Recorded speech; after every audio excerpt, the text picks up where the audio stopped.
An enormous amount of knowledge about consecration has been perpetuated across generations since ancient times, particularly in India.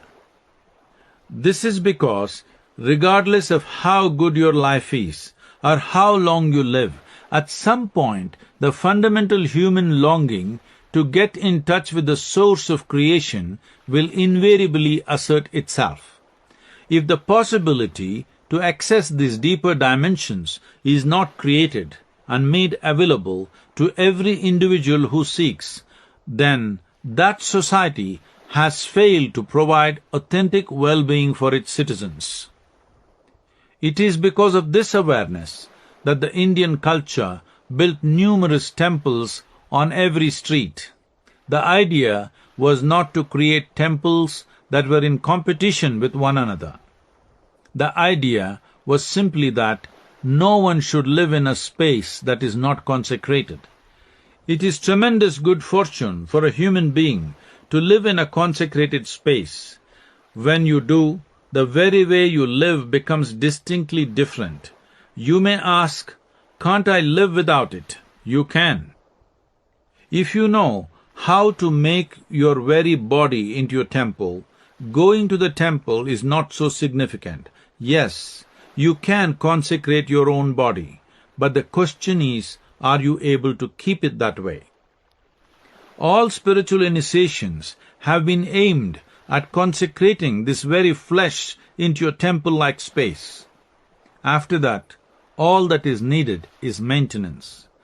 Doing a spiritual practice every day is one way of trying to maintain the human system in a high state of vibrancy after an initiation. I have given powerful consecrations to people at various times, sometimes formally, sometimes informally. To consecrate an inanimate object, a rock for example, costs an enormous amount of life. Making human beings into living temples is much more inexpensive and eco-friendly. And besides, they are mobile. There are many advantages, but the problem is human beings have to dedicate a certain amount of time, energy and focus to maintenance. Otherwise, it will not work.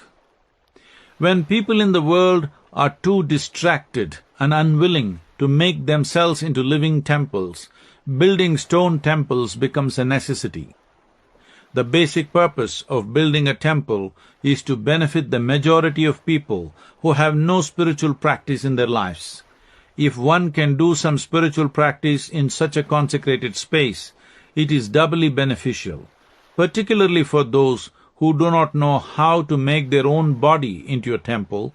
The outer temple is invaluable. Consecration or Pratistha is done in various ways, but generally by using rituals, mantras, sounds, forms, and various other ingredients. Constant maintenance is required. The rituals in the temples are not for your sake. They are to keep the deity or energy form alive. What is a deity? A deity is a tool for a specific purpose to achieve fulfillment in different aspects of life. In fact, the traditional word for a deity is yantra, which literally translates as a machine or a working energy form. Traditional wisdom has always advised people against keeping stone idols at home. If you keep them, you must maintain them every day with the right kind of processes.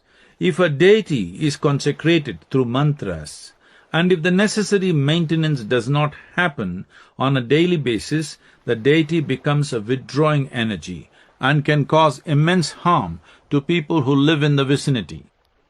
Unfortunately, many temples have become like this because of improper maintenance by people who do not know how to keep them alive.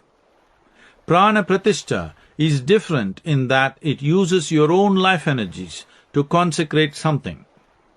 When you consecrate a form in this way, it does not need any maintenance. It is quite literally forever. When I fulfilled my mission, which was the consecration of the Dhyanalinga, a subtle energy form with all chakras operating at their optimal capacity at the Isha Yoga Center in Coimbatore, in southern India, in the year 1999. It was through Prana Pratistha. This is why there are no rituals in the shrine. None is required. Dhyanalinga does not need any maintenance because its vibrancy will never fluctuate. Even if you take away the stone part of the structure, it will remain the same.